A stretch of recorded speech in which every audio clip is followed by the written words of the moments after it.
నమస్తే, నేను అంకిత. జగన్మోహన్ రెడ్డి, కేసీఆర్ కార్నర్ అయిపోయారా? రాబోయే రోజుల్లో పొలిటికల్గా వాళ్ళు సక్సెస్ అయ్యే అవకాశం ఉందా లేదా అన్న విషయంపై డిస్కస్ చేయడానికి నాతో పాటు సీనియర్ జర్నలిస్ట్ సిఎస్ రావు సార్ ఉన్నారు. ఆయనతో మాట్లాడదాం. Hi sir. హలో సార్, ఇప్పుడు చూస్తే తెలంగాణలో కేసీఆర్, ఏపీలో చూసుకుంటే జగన్మోహన్ రెడ్డి కార్నర్ అయిపోయారు అన్నట్టు తెలుస్తుంది. అయితే ఫ్యూచర్ ఎలా ఉండబోతుంది అంటే పొలిటికల్గా చూస్తే ఫ్యూచర్లో కూడా వాళ్ళు ఇంకా ముందుకు వెళ్ళబోతున్నారా లేకపోతే ఇక్కడితో పులి స్టాప్ అయినట్టు అంటారా? సో ప్రస్తుతం జరుగుతున్నటువంటి పరిణామాలు, అలాగే వాళ్ళ యొక్క రాజకీయ స్టెప్స్, ఇవన్నీ కనుక చూస్తే కనుక రాబోయేటువంటి రోజుల్లో జగన్మోహన్ రెడ్డికి, కేసీఆర్కి అసలు రాజకీయ భవిష్యత్తు ఉండేటువంటి అవకాశం లేదు అనేటువంటి ఒక విశ్లేషణ అయితే మనం చేసుకోవచ్చు. అలాంటి కంక్లూజన్ కూడా రావచ్చు.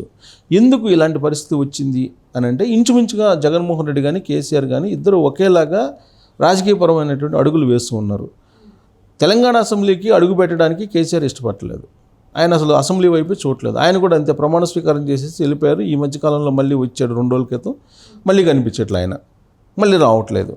సేమ్ అలానే జగన్మోహన్ రెడ్డి కూడా అక్కడ ఆయన ప్రమాణ స్వీకారం చేశారు ఎమ్మెల్యేగా, తర్వాత మళ్ళీ అడుగు పెట్టాల. తెలంగాణలో అట్లీస్ట్ ప్రతిపక్ష హోదా ఉంది కేసీఆర్కి. తన వాణిని వినిపించడానికి ఒక వేదికగా అసెంబ్లీని ఉపయోగించుకోవచ్చు. కానీ ఇగోకపోయినటువంటి కేసీఆర్ అసెంబ్లీ వైపు చూడలేదు. అక్కడ జగన్మోహన్ రెడ్డి కూడా సేమ్ ఈగోకపోయాడు. ఆయన ఎమ్మెల్యేగా అవకాశం వచ్చినప్పటికి కూడా ఆయన అసెంబ్లీకి అటెండ్ కావట్లేదు. ఇది ఒక ఎపిసోడ్. వాళ్ళిద్దరు ఇంచుమించుగా ఒకే రకంగా అడుగులు వేస్తున్నారు అనడానికి. ఇక 2, దేశవ్యాప్తంగా ఇటీవల జరిగినటువంటి ఎన్నికల్లో అటు ఎన్డీఏ కూటమిలో ఇటు యూపీఏ కూటమిలో ఏదో ఒక కూటమిలో ఉంటేనే సక్సెస్ అయ్యాయి పార్టీలు, ప్రాంతీయ పార్టీలు. సో ప్రాంతీయ పార్టీలు ఏదో ఒక కూటమిలో ఉంటేనే సక్సెస్ అవుతాయి అనేటువంటిది ఒక నానుడి ఇప్పుడు భారతదేశ వ్యాప్తంగా వినిపిస్తూ ఉంది. ఇప్పుడు ఏ పార్టీ తీసుకున్నా కానీ ఏదో కూటమిలో ఉన్నాయి. 2 కూటములకి దూరంగా ఉన్నటువంటి పార్టీలు నష్టపోయాయి. ఇక్కడ ఒరిస్సాలో చూసుకుంటే బీజేడీ నష్టపోయింది. తెలంగాణలో తీసుకుంటే అటు బీజేపీకి ఇటు కాంగ్రెస్కి దూరంగా ఉన్నటువంటి బీఆర్ఎస్ పార్టీ అధికారాన్ని కోల్పోయింది. ఆంధ్రప్రదేశ్ తీసుకుంటే కనుక ఆంధ్రప్రదేశ్లో అటు బీజేపీకి ఇటు కాంగ్రెస్ పార్టీకి దూరంగా ఉంటూ ఎన్నికలకు వెళ్ళినటువంటి వైఎస్ఆర్ కాంగ్రెస్ పార్టీ కంప్లీట్గా బలహీనపడింది. కానీ ఏదో ఒక కూటమిలో ఉన్నాయి, సక్సెస్ అయినాయి. ఇప్పుడు డిఎంకే ఉంది తమిళనాడులో, కాంగ్రెస్ కూటమితో ఉంది, అది సక్సెస్ అయింది. సో అక్కడక్కడ కొంతమంది సక్సెస్ అయ్యారు తప్పితే, ఇప్పుడు మన పశ్చిమ బెంగాల్ తీసుకునే మమతా బెనర్జీ ఏ కూటమిలో లేకపోయినప్పుడు కూడా సక్సెస్ అయినటువంటి మహిళ ఆవిడ. బట్ అంత సక్సెస్ ఎక్కువగా కూడా కనిపించలేదు. సక్సెస్లో ఉన్నారు కానీ బట్ రేరు. ఓవరాల్గా తీసుకుంటే కనుక ఏదో ఒక కూటమిలో ఉంటేనే సక్సెస్ అయ్యారు అనేటువంటిది వినిపిస్తూ ఉంది. సో కాబట్టి జాతీయ స్థాయిలో ఏదో కూటమిలో ఉండకపోతే వీళ్ళకి అవకాశం లేదు. సార్ ఇప్పుడు ఏ కూటమిలోకి వెళ్తారు జగన్మోహన్ రెడ్డి, కేసీఆర్ ఏ కూటమిలోకి వెళ్తాడు అని అంటే, ఏ కూటమిలోకి వెళ్ళలేని పరిస్థితుల్లో ఇద్దరు ఉన్నారు. ఇప్పుడు జగన్మోహన్ రెడ్డి అందుకే ఢిల్లీ వెళ్ళి ఆయన ఎన్డీఏ కూటమిని కాదని ఇండియా కూటమితో దగ్గర అయ్యేటువంటి ప్రయత్నాలు చేస్తున్నారు. అయినప్పటికీ కూడా కాంగ్రెస్ పార్టీని నమ్మేటువంటి పరిస్థితులు లేదు జగన్మోహన్ రెడ్డి. దానికి కారణం ఏంటంటే, జగన్మోహన్ రెడ్డి సొంత చెల్లెలు కాంగ్రెస్ పార్టీ అధ్యక్షురాలుగా ఆంధ్రప్రదేశ్లో ఉన్నారు. పైగా కాంగ్రెస్ పార్టీని గతంలో మోసం చేసినటువంటి వాళ్ళు ఎవరంటే జగన్మోహన్ రెడ్డి. ఆ రోజున అక్రమ ఆస్తులకు సంబంధించినటువంటి కేసులో జైలుకి వెళ్ళి 16 నెలలు జైలు జీవితం గడిపిన సందర్భంగా బెయిల్ మీద బయట రావడానికి సోనియా గాంధీ సహాయం చేస్తే ఆ సహాయంతో ఆయన బయటకు వచ్చాడు అనేది షర్మిలానే చెప్తున్నారు. ఆ తర్వాత బయటకు వచ్చిన తర్వాత ఎవరిని దెబ్బ కొట్టాడు రాజకీయంగా అంటే, కాంగ్రెస్ పార్టీని భూస్థాపితం చేశాడు 2 రాష్ట్రాల్లో జగన్మోహన్ రెడ్డి దాదాపు 10 ఏళ్ల పాటు. సో కాబట్టి కాంగ్రెస్ పార్టీని నమ్మేటువంటి పరిస్థితి లేదు జగన్మోహన్ రెడ్డిని. మరి ఎటు వెళ్తుంది? బీజేపీలోకి వెళ్తుందా? బీజేపీ కూటమిలోకి అంటే బీజేపీ కూటమిలోకి వెళ్ళడానికి అవకాశం లేదు. ఎందుకు? అటు తెలుగుదేశం పార్టీ, జనసేన కూటమిలో కీలక భాగస్వాములుగా ఉన్నాయి కాబట్టి వైఎస్ఆర్ కాంగ్రెస్ పార్టీ ఆ కూటమిలోకి వెళ్ళేటువంటి అవకాశం లేదు. ఇది జగన్మోహన్ రెడ్డి పరిస్థితి. ఇక కేసీఆర్ పరిస్థితిని చూస్తే, ఇక్కడ తెలంగాణలో కాంగ్రెస్ పార్టీ కూటమితో వెళ్తుందా అంటే, కాంగ్రెస్ పార్టీతోటే రాష్ట్రంలో పోరాడాలి రాజకీయంగా. కాబట్టి అలాంటప్పుడు కాంగ్రెస్ పార్టీ కూటమిలోకి చేరడానికి అవకాశం లేదు. ఒకవేళ అవకాశం ఇచ్చినా కానీ, ఒకవేళ కాంగ్రెస్ భాగస్వామ్యం అయితే కనుక అధికారాన్ని బీఆర్ఎస్ పార్టీకి వచ్చే అవకాశం లేదు. అధికారం కాంగ్రెస్ పార్టీ అధికారంలోకి వస్తుంది. ఒకవేళ అలయన్స్లో వాళ్ళు ఒప్పుకున్నప్పటికీ కూడా అధికారం అయితే రాదు కదా. సో అలా అని చెప్పేసి బీజేపీ కూటమిలోకి వెళ్తుందంటే బీజేపీ నమ్మే పరిస్థితులు లేదు కేసీఆర్ని. ప్లస్ ఇక్కడ కూటమి తెలుగుదేశం పార్టీ, జనసేన, బీజేపీ కూటమి ఇక్కడ కూడా పురుడు పోసుకుంటుంది. సో ఇలాంటి పరిస్థితుల్లో 2కి చెడ్డ రేవడిలాగా కేసీఆర్ కూడా మిగిలిపోయాడు. కాబట్టి వీళ్ళిద్దరి యొక్క పరిస్థితి ఒకేలాగా ఉంది. రాబోయేటువంటి రోజుల్లో భవిష్యత్తు ఏంటంటే సింగిల్గా కూటములకు దూరంగా వెళ్తే సక్సెస్ అయ్యేటువంటి పరిస్థితి కనపట్టలేదు అనేది 2024లో జరిగినటువంటి ఎన్నికలు మనకు కాళ్ళెదుట కనిపిస్తూ ఉన్నాయి. ఇలాంటి పరిస్థితుల్లో మరి వీళ్ళకి భవిష్యత్తు ఉంటుందా అని అంటే ఇప్పుడు కనిపిస్తున్న పరిస్థితులను బట్టి భవిష్యత్తు ఉండేటువంటి అవకాశం లేదు. మరి ఇలాంటి సందర్భంలో వీళ్ళు ఏం చేయబోతున్నారంటే ఇక్కడేమో కేసీఆర్ ఏమో బీజేపీలో పార్టీని విలీనం చేయడానికి సిద్ధపడుతున్నారనేది ఒకటి వినిపిస్తుంది. కవిత బెయిల్ మీద బయట రావాలన్నా, తీహార్ జైలు నుంచి బయట రావాలన్నా ఆయన బీఆర్ఎస్ పార్టీని బీజేపీలో విలీనం చేయడానికి సిద్ధపడుతున్నారనేది వస్తున్నటువంటి న్యూస్. ఆ మేరకు ఆయన సిగ్నల్ ఇచ్చినప్పటికీ బీజేపీ నుంచే సంకేతాలు రావట్లేదు అనేది.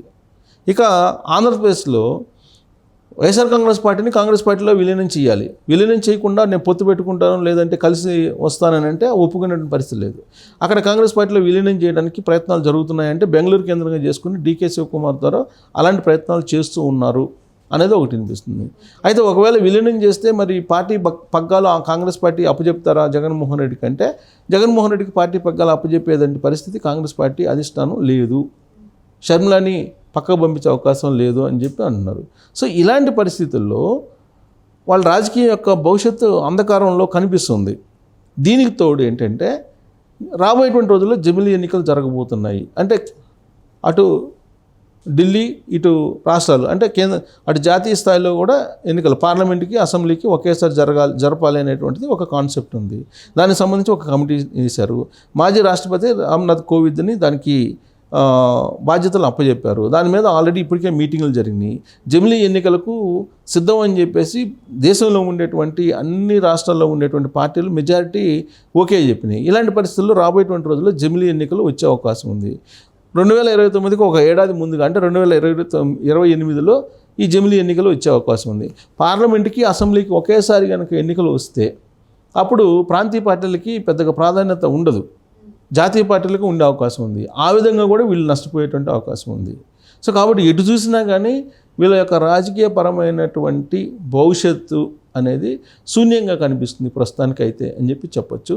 అనూహ్యమైనటువంటి మార్పులు, అనూహ్యమైనటువంటి పరిణామాలు చోటు చేసుకుంటే మినహా యాజ్ ఆఫ్ నౌ కనిపిస్తున్నటువంటి సిచ్యువేషన్స్ని బట్టి అయితే ఇక ఎండ్ కార్డు జగన్మోహన్ రెడ్డి అలాగే కేసీఆర్ రాజకీయానికి వేసేసినట్టే, దానికి మోడీ పక్కా ప్లాన్ చేసినట్టే అని చెప్పేసి అనుకోవాలి.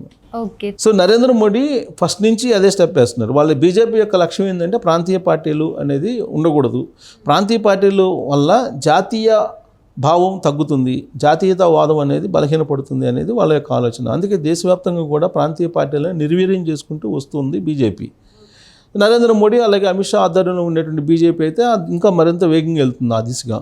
కాబట్టి ప్రాంతీయ పార్టీలను బలహీనపరచాలి, ప్రాంతీయ పార్టీలు ఉండకూడదు అనేటువంటి కాన్సెప్ట్తో వెళ్తున్నటువంటి క్రమంలో ఇప్పుడు రాబోయేటువంటి రోజుల్లో జమిలీ ఎన్నికలు కనుక జరిగితే అటు బీఆర్ఎస్ పార్టీ ఇటు వైఎస్ఆర్ కాంగ్రెస్ పార్టీ మనుగడ అనేది అసాధ్యం. సో ఆ దిశగా నరేంద్ర మోడీ కూడా అడుగులు వేస్తున్నారు రాజకీయంగా, అన్ని రాష్ట్రాల్లో కూడా అదేవిధంగా అడుగులు వేస్తున్నారు. అయితే దాంట్లో భాగంగా బాగా రాజకీయంగా దొరికినటువంటి వాళ్ళు ఎవరంటే జగన్మోహన్ రెడ్డి అలాగే కేసీఆర్.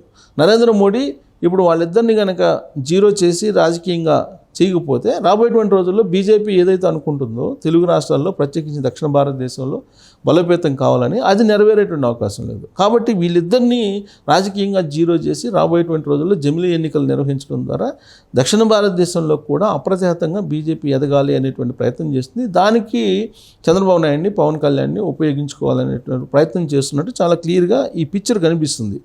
దీంట్లో ఈ చదరంగంలో నరేంద్ర మోడీ చేస్తున్న పని ఏంటంటే జగన్మోహన్ రెడ్డికి అలాగే కేసీఆర్కి రాజకీయ ఎండ్ కార్డ్ అయితే వేసేసారని చెప్పి మనం భావించడానికి అవకాశం ఉంది. Okay, thank you sir. Thank you.